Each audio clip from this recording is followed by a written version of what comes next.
Open any social media app and you'll be blasted with aggressive performances of dominance. Men shouting into microphones about becoming apex predators. The actual data suggests the opposite of dominance. This chart tracks the trajectory of young men over the last 20 years. The lines for college enrollment and workforce participation are dropping, accompanied by a surge in young men categorized as meat, meaning they are not in education, employment, or training. At the same time, the line for reported isolation and loneliness is climbing. We are looking at a measurable erosion of agency. This feeling of weakness stems from a state of psychological paralysis, where the ability to move forward feels blocked.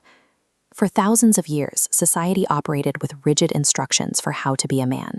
These expectations were narrow and heavily enforced, providing a clear, universally understood path from childhood to adulthood.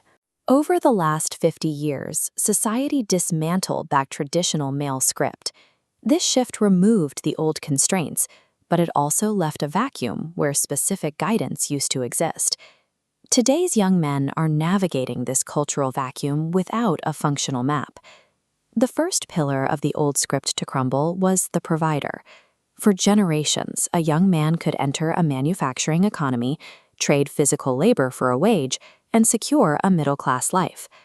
As the economy shifted toward brain-based services, that default entry-level path disappeared. Success in this new economy requires higher education, which rewards early academic discipline.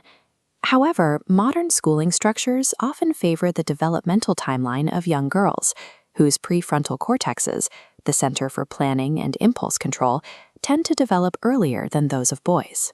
Sociologist Richard Reeves has documented these systemic deficits, tracking a widening developmental gap that begins in the classroom and follows men into adulthood. This chart shows the impact on higher education. In 1980, men and women attended college in roughly equal numbers.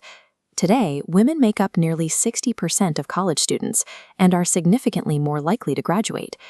Without a guaranteed path to becoming a breadwinner, the relational dynamic changes. Many young men are left searching for the specific economic value they are expected to bring to a modern partnership. Judging modern men by an obsolete economic metric creates a heavy, localized sense of inadequacy. The second pillar was the protector. Historically, communities relied on male physical strength for defense. Today, modern infrastructure, state security, and technology have largely outsourced the need for individual physical protection.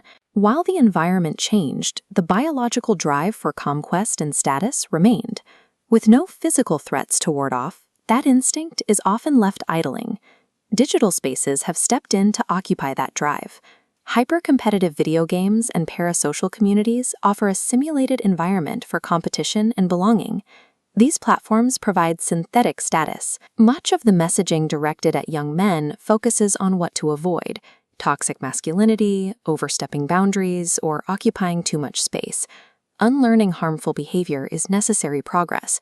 However, there are few mainstream positive templates showing young men what they should strive toward.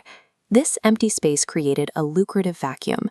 In the absence of healthy guidance, internet grifters and hypermasculine influencers have become the dominant voices for young men. This flowchart shows the funnel.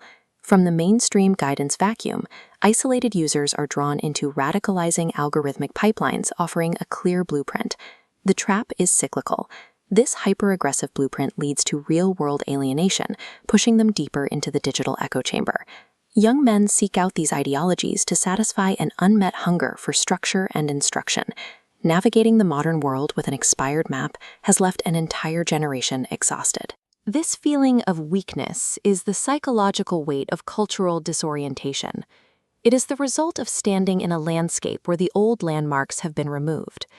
Moving forward requires avoiding two false paths: the retreat into a performative, nostalgic past, and the surrender to digital nihilism.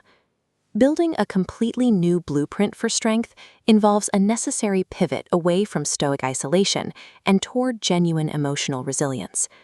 This script trades the desire for dominance for a capacity for adaptability. It prioritizes active, localized communities over the hollow validation of digital spaces. This crisis provides a rare opportunity for this generation of men to redefine